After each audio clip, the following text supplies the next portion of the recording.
Halo Sobat Online sekalian, selamat datang di podcast Perempuan Hebat bersama Menteri Pemberdayaan Perempuan BEM Universitas Muhammadiyah Lamongan. Nah, di podcast kali ini kita akan membahas satu topik yang mungkin relate banget dengan teman-teman perempuan-perempuan di era sekarang, yaitu tentang insecurity. Namun, tenang aja, di sebelah aku udah ada pemateri yang mungkin udah siap untuk membagi pengalamannya, membagi ilmunya bersama kita semuanya. Langsung saja saya perkenalkan sebelah saya. Boleh memperkenalkan diri, Ibu? Kita sebutnya apa? Sobat perempuan hebat gitu aja. Halo Sobat Perempuan Hebat. Perkenalkan, saya Ismi Lailatul Mafiro dari fasilitator atau dosen dari Universitas Muhammadiyah Lamongan, Prodi S1 Keperawatan.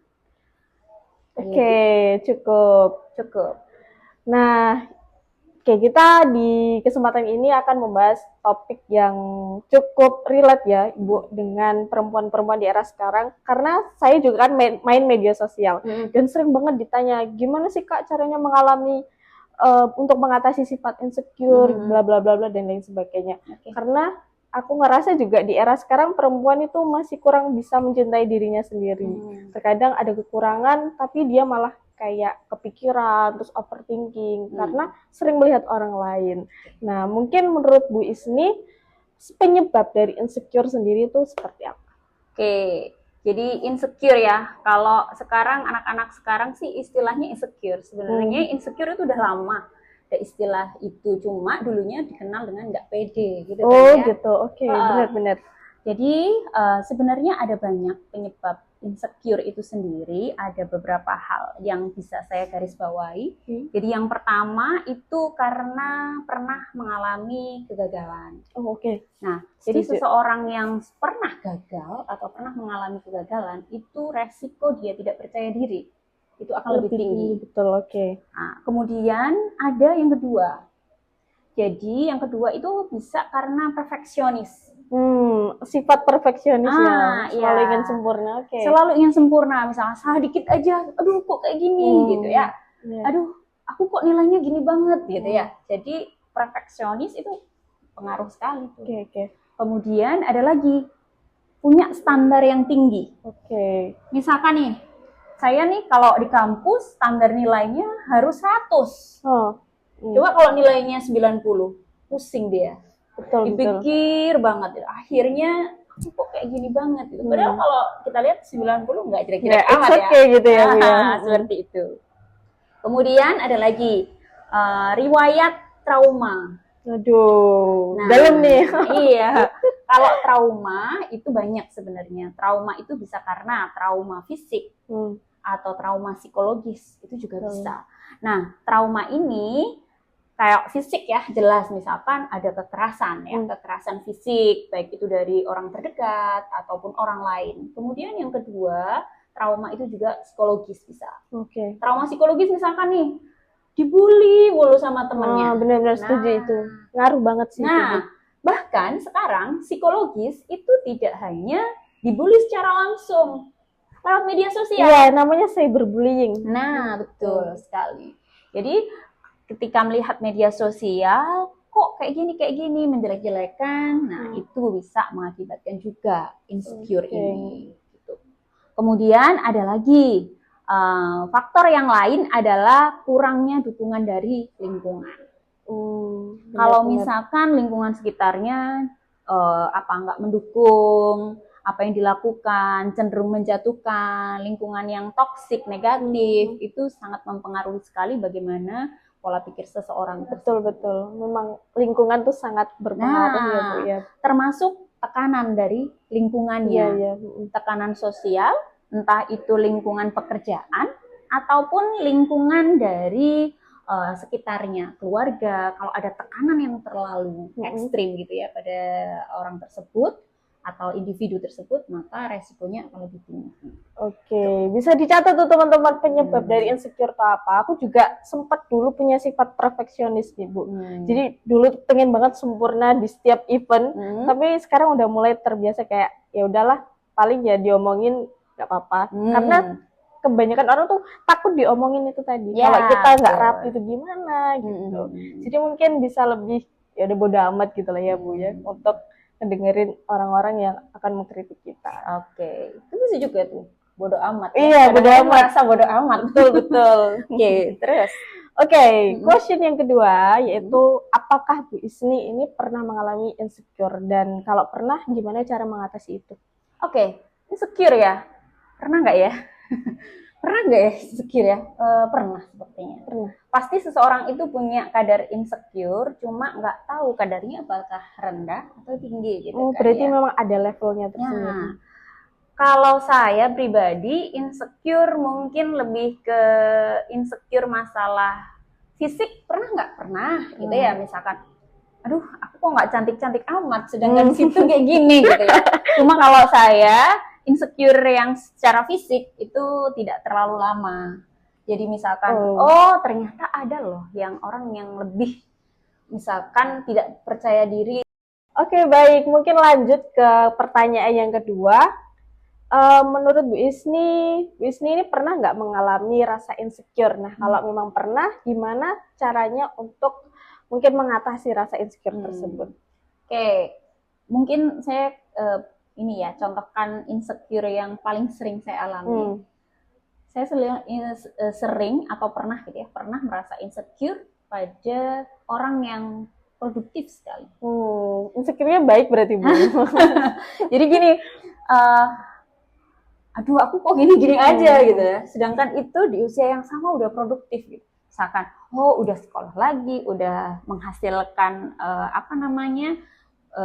riset ini, penelitian ini gitu. Jadi produktif sekali, atau bahkan rajin sekali tuh sama forum-forum keilmuan. Nah, itu kadang-kadang aku kok gini-gini aja gitu ya. Itu. Jadi kalau untuk masalah insecure fisik pernah, tapi tidak terlalu dominan karena alhamdulillah masih bisa mengatasi terkait itu gitu ya. Mengatasinya kalau saya sendiri yang pertama, kalau masalah insecure masalah fisik adalah kita harus lebih sering-sering bersyukur apa yang kita miliki. Benar. Ya. Jadi misalkan, oh saya kok kayak gini ya, oh ternyata masih ada loh orang yang lebih. Ya, jangan lihat ke atas kita. Gitu ya Bu. Jadi pepatah itu mau benar. Jadi ya jangan lihat ke atas terus, kita kadang-kadang harus lihat ke bawah. Catat teman-teman. Seperti itu. Kalau masalah fisik ya. Kemudian saya sering menekankan pada diri bahwa ciptaan saya sekarang ini itu adalah versi terbaik menurut Allah yang menciptakan kita. Benar. Jadi bukan menurut orang lain. Kadang-kadang oh dia so-so biasa-biasa aja gitu ya, just so-so. Ya udah berarti itu menurut orang lain. Bagaimana kalau menurut orang lain juga yang sayang sama kita? Ya pasti kita terbaik kan menurut orang yang kita sayangi, seperti itu. Yang sayang sama kita maksudnya seperti itu. Kalau untuk yang insecure terkait dengan produktivitas, misalkan oh ini kok lebih pintar, lebih produktif, lebih bisa manage waktu lah, itu sih nanti bisa kita gunakan sebagai berarti saya bagaimana caranya bisa seperti itu. Jadi motivasi gitu ya, motivasi untuk jadi lebih baik lagi. Seperti itu. Jadi boleh insecure, tapi insecure-nya harus hal-hal yang positif sehingga bisa menjadikan itu motivasi untuk kita terus maju. Gitu teman-teman semua, gitu ya Bu ya? Iya, kurang lebih gitu. Oke. Terus ini juga Bu, terkadang kita tuh terlalu fokus pada kekurangan kita sehingga kita lupa bahwa kita juga punya kelebihan. Nah jadinya rasa insecure itu juga semakin dominan karena kita selalu melihat kekurangan tersebut. Wah, betul sekali. Oke, lanjut ya teman-teman, kita lanjut ke pertanyaan yang ketiga. Apakah insecure itu mempengaruhi ke kehidupan sehari-hari? Oh pasti. Pasti. Jadi kalau misalkan insecure itu kan tadi tidak percaya diri gitu ya. Masalah fisik, bisa aja dia minder. Benar. Kalau berat, insecure itu bisa masuk ke ranah depresi. Kalau sudah benar-benar tidak diatasi ya. Insecure, mulai dari stres ringan, stres berat. Bawaannya kalau udah stres berat adalah depresi. Kalau depresi berlanjut tidak segera diatasi, ada banyak masalah lagi. Bunuh diri, dan seterusnya. Wah, bahaya ini. Kemudian dampak insecure lagi yang lain kayaknya kalau untuk yang insecure ya, yang tadi kayak lebih bagaimana cara mengatasinya? Kalau misalkan dia tidak bisa mengatasi insecure itu, malah nggak jadi motivasi. Ya benar tuh, Iya, bahaya maksudnya, sih Bu. jadi malah bahaya. Tapi kalau dia bisa mengatasi insecure itu, malah jadi motivasi untuk lebih baik. Oke, tapi Bu Is ini pernah nggak menemukan mahasiswa yang mungkin insecure terus berdampak ke akademiknya? Oh, pernah. Bisa Jadi diceritain gimana? ya, kalau selama pengalaman saya tidak hanya adik-adik mahasiswa ya, tapi teman-teman juga pernah gitu ya menjumpai orang-orang yang insecure. Misalkan ini contoh yang pernah saya lihat adik-adik mahasiswa nih. Dia insecure masalah fisik gitu ya. Dia pernah selalu menutup wajah. Pakai masker gitu, Bu? Iya. Jadi coba deh dibuka gitu maskernya gitu, nggak mau. Oh. Kenapa gitu? Setelah ditanya, ternyata dia tidak pede dengan wajahnya atau mungkin dengan penampilannya saat itu. Itu ada yang seperti itu. Pengaruh nggak? Kalau ngobrol nggak tahu wajahnya, nyaman nggak? Nggak nyaman kan? Nyaman aja sih.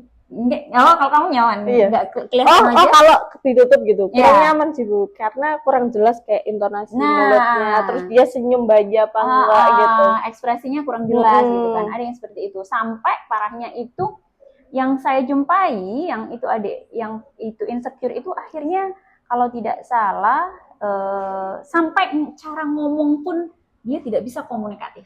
Jadi terbatas gitu. Betul.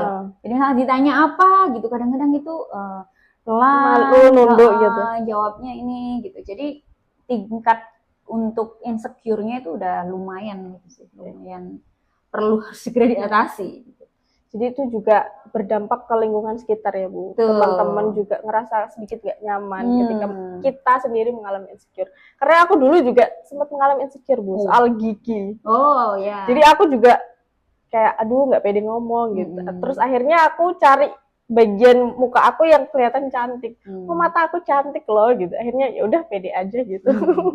Ya. Itu sih. Itu boleh. Jadi memang tidak boleh hanya fokus pada kekurangan saja. Tapi kita juga harus tahu kelebihan kita apa. Seperti itu. Boleh dicatat teman-teman ya. Oke, lanjut nih. Pertanyaan yang selanjutnya adalah cara mengatasi insecure dan membangun rasa kepercayaan diri. Mungkin tadi udah di-spill sedikit ya sama Bu Is. Cara mengatasi insecure yang pertama, kita harus tahu nih, insecure-nya karena apa? Betul kan? Betul. Contoh misalkan, saya misalkan insecure masa hidung nih, misalkan gitu ya. Hidungnya apa ya? Mancung ke bawah. Misalkan. Ke dalam gitu. Maksudnya nggak mancung, biasa aja gitu ya. Ya udah, kalau misalkan kita udah punya kekurangan dan kekurangan itu ternyata tidak terlalu kurang sebenarnya menurut orang lain gitu ya, atau hanya versi kita aja gitu, nggak kurangnya itu versi kita aja, maka kita juga harus fokus pada kelebihan yang kita miliki gitu. Terus ada lagi nih. Kita juga harus berhenti menyalahkan diri sendiri. Oh, betul banget tuh, ngefek banget nih Bu. Iya, kadang-kadang gitu. Ya Allah, aku kok jelek banget gitu. Udah disalahin, ada jelek banget gitu terus. Padahal sebenarnya ya kita nggak boleh hanya fokus pada kekurangan. Ada loh yang ternyata kita itu bisa punya potensi untuk percaya diri lebih seperti itu. Tapi memang pola pikir tuh mempengaruhi banget ya. Betul sekali. Kadang tuh orang lain tuh nggak ngeh kalau itu tuh sebagai kekurangan kita, tapi kita sendiri yang kadang-kadang kayak terbayang-bayang hidung aku pesek banget, tapi orang-orang tuh nggak ngeh sebenarnya. Ya betul. Gitu. Padahal orang lain nganggapnya biasa-biasa aja kan? Biasa-biasa aja. Seperti itu. Kita sendiri yang terkadang melebih-lebihkan itu. Betul. Karena kita tahu itu tadi kelebihan kita, akhirnya kita lebih mencintai. Ya, bisa menerima gitu ya, menerima diri kita apa adanya seperti itu. Kemudian kalau misalkan menghadapi kegagalan, kadang-kadang insecure itu karena gagal ya. Tadi yang di awal kan penyebabnya kegagalan. Ya udah, berarti kita harus punya pikiran bahwa kegagalan itu bukan sesuatu yang jelek. Kegagalan itu merupakan awal dari keberhasilan. Jadi motivasi itu. Akhirnya nggak jadi kan insecure, jadinya adalah motivasinya semakin meningkat. Seperti itu. Karena aku juga pernah baca quotes di TikTok gitu ya, kalau kita belajar dari sebuah kegagalan itu bukan sepenuhnya gagal. Betul. Jadi kita pasti di setiap kegagalan itu ada terselip ilmu, terselip pengalaman baru. Betul. Jadi semua apa yang kita lakukan, baik itu kegagalan dan keberhasilan, pasti ada hikmah. Maka dalam Islam jelas, semuanya itu pasti ada hikmahnya. Tinggal bagaimana kita bisa nggak nyari hikmahnya tadi, gitu kan? Iya. Kalau nggak bisa mencari hikmahnya ya percuma.